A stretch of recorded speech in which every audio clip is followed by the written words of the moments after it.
مکاشفہ 19واں باب۔ ان باتوں کے بعد میں نے آسمان پر گویا بڑی جماعت کو بلند آواز سے یہ کہتے سنا کہ ہاللویا، نجات اور جلال اور قدرت ہمارے خدا ہی کی ہے، کیونکہ اس کے فیصلے راست اور درست ہیں، اس لیے کہ اس نے اس بڑی کسبی کا انصاف کیا جس نے اپنی حرام کاری سے دنیا کو خراب کیا تھا اور اس سے اپنے بندوں کے خون کا بدلہ لیا۔ پھر دوسری بار انہوں نے ہاللویا کہا اور اس کے جلنے کا دھواں عبدالآباد اٹھتا رہے گا، اور 24 بزرگوں اور چاروں جانداروں نے گر کر خدا کو سجدہ کیا جو تخت پر بیٹھا تھا اور کہا آمین ہاللویا۔ اور تخت میں سے یہ آواز نکلی کہ اے اس سے ڈرنے والے بندو، خواہ چھوٹے ہو خواہ بڑے، تم سب ہمارے خدا کی حمد کرو۔ پھر میں نے بڑی جماعت کی سی آواز اور زور کے پانی کی سی آواز اور سخت گرجوں کی سی آواز سنی کہ ہاللویا، اس لیے کہ خداوند ہمارا خدا قادر مطلق بادشاہی کرتا ہے، آؤ ہم خوشی کریں اور نہایت شادمان ہوں اور اس کی تمجید کریں، اس لیے کہ برہ کی شادی آ پہنچی اور اس کی بیوی نے اپنے آپ کو تیار کر لیا، اور اس کو چمکدار اور صاف مہین کتانی کپڑا پہننے کا اختیار دیا گیا، کیونکہ مہین کتانی کپڑے سے مقدس لوگوں کی راست بازی کے کام مراد ہیں۔ اور اس نے مجھ سے کہا لکھ،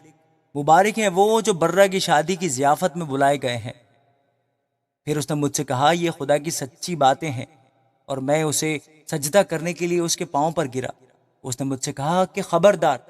ایسا نہ کر، میں بھی تیرا اور تیرے ان بھائیوں کا ہم خدمت ہوں جو یسوع کی گواہی دینے پر قائم ہیں، خدا ہی کو سجدہ کر، کیونکہ یسوع کی گواہی نبوت کی روح ہے۔ پھر میں نے آسمان کو کھلا ہوا دیکھا، اور کیا دیکھتا ہوں کہ ایک سفید گھوڑا ہے، اور اس پر ایک سوار ہے جو سچا اور برحق کہلاتا ہے، اور وہ راستی کے ساتھ انصاف اور لڑائی کرتا ہے، اور اس کی آنکھیں آگ کے شعلے ہیں، اور اس کے سر پر بہت سے تاج ہیں، اور اس کا ایک نام لکھا ہوا ہے جسے اس کے سوا اور کوئی نہیں جانتا، اور وہ خون کی چھڑکی ہوئی پوشاک پہنے ہوئے ہے، اور اس کا نام کلام خدا کہلاتا ہے۔ اور آسمان کی فوجیں سفید گھوڑوں پر سوار اور سفید اور صاف مہین کتانی کپڑے پہنے ہوئے اس کے پیچھے پیچھے ہیں، اور قوموں کے مارنے کے لیے اس کے منہ سے ایک تیز تلوار نکلتی ہے، اور وہ لوہے کے عصا سے ان پر حکومت کرے گا، اور قادر مطلق خدا کے سخت غضب کی مے کے حوض میں انگور روندے گا۔ اور اس کی پوشاک اور ران پر یہ نام لکھا ہوا ہے، بادشاہوں کا بادشاہ اور خداوندوں کا خداوند۔ پھر میں نے ایک فرشتہ کو آفتاب پر کھڑے ہوئے دیکھا، اور اس نے بڑی آواز سے چلا کر آسمان کے سب اڑنے والے پرندوں سے کہا آؤ، خدا کی بڑی ضیافت میں شریک ہونے کے لیے جمع ہو جاؤ،